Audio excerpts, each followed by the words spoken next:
సొంతగానే ఇవ్వండి, మేము అడుగుతుంది ఉత్పత్తి చేస్తాం చేయనివ్వండి, ఉత్పత్తి చేయనివ్వండి. మా కనీసం ఎందుకు మూసేస్తున్నారని అడుగుతున్నాం. మేము చెప్పేది అన్యాయం అయితే మీరు కాదు మేమే వస్తాం. మీరు ఎక్కడికైనా మమ్మల్ని ఊరి శిక్ష అయ్యండి, మేము పడతాం.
ఆధ్వర్యంలో ఇక్కడ జరుగుతూ ఉంటే పోలీసులు అతి దారుణంగా మొత్తం ఈ సౌత్ లో ఉన్నటువంటి పోలీసులందరినీ మోహరించి, అంతేకాకుండా సిఎస్ఎఫ్ కూడా ఒక బెటాలియన్ మోహరించి ఈ యొక్క ఏదైతే రాష్ట్రాన్ని భగ్నం చేయడానికి రైతులను చేస్తా ఉన్నారు.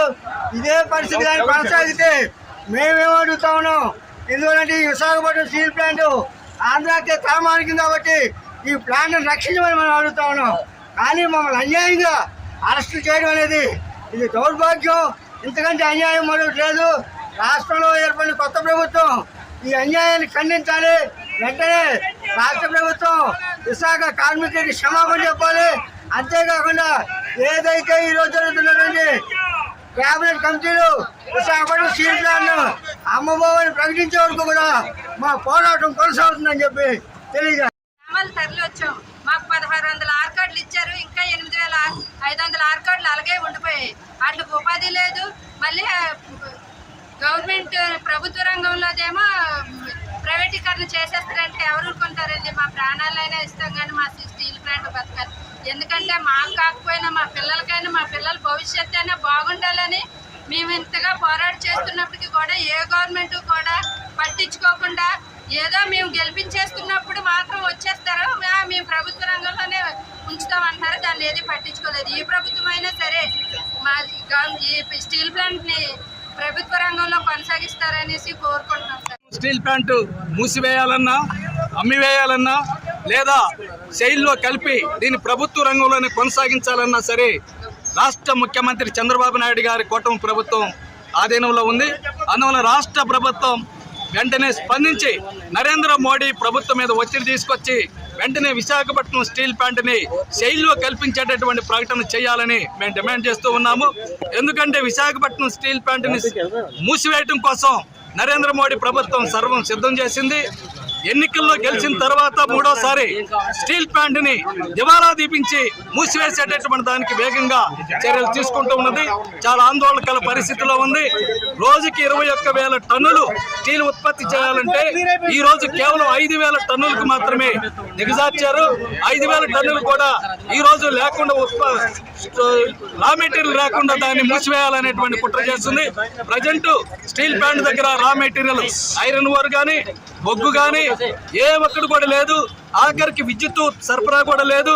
డబ్బులు కూడా లేనటువంటి పరిస్థితి తీసుకొచ్చి దీన్ని దివాలా అంచుకి రేపో మాపో మూసివేసేటటువంటి విధంగా బీజేపీ కుట్రలు అనేటువంటి సాగుతుంది. ఇది ఆంధ్ర రాష్ట్రం మీద బీజేపీ సాగిస్తున్నటువంటి దాడి.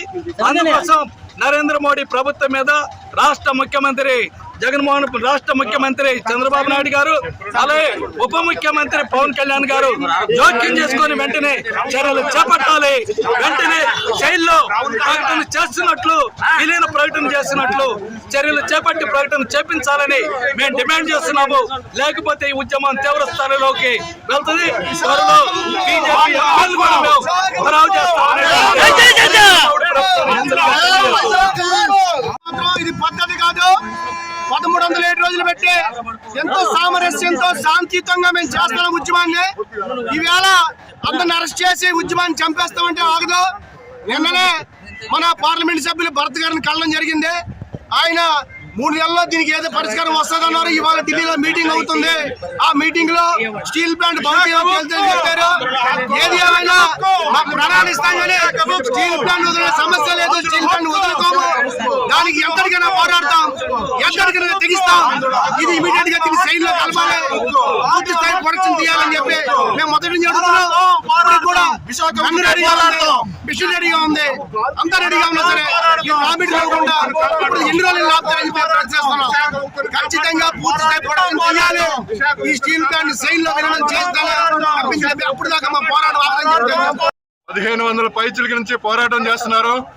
పోరాడి సాధించుకున్నటువంటి 7.3 మిలియన్ టన్స్ ఉక్కు ఫ్యాక్టరీని ఇవాళ కేంద్ర ప్రభుత్వం, బీజేపీ ప్రభుత్వం ఆదానికి ఇవ్వాలని చెప్పేసి, కావాలని చెప్పేసి ఉత్పత్తిని కుంటుపరిచి దీన్ని నష్టాలు పాలు చేస్తున్నారు. దీన్ని మేము అంగీకరించేది లేదు. శైలిలో విలీనం చేయవలసిందే, లేదా రాష్ట్రంలోని ఈవేళ 22 జిల్లాల్లోనే నడుస్తుంది.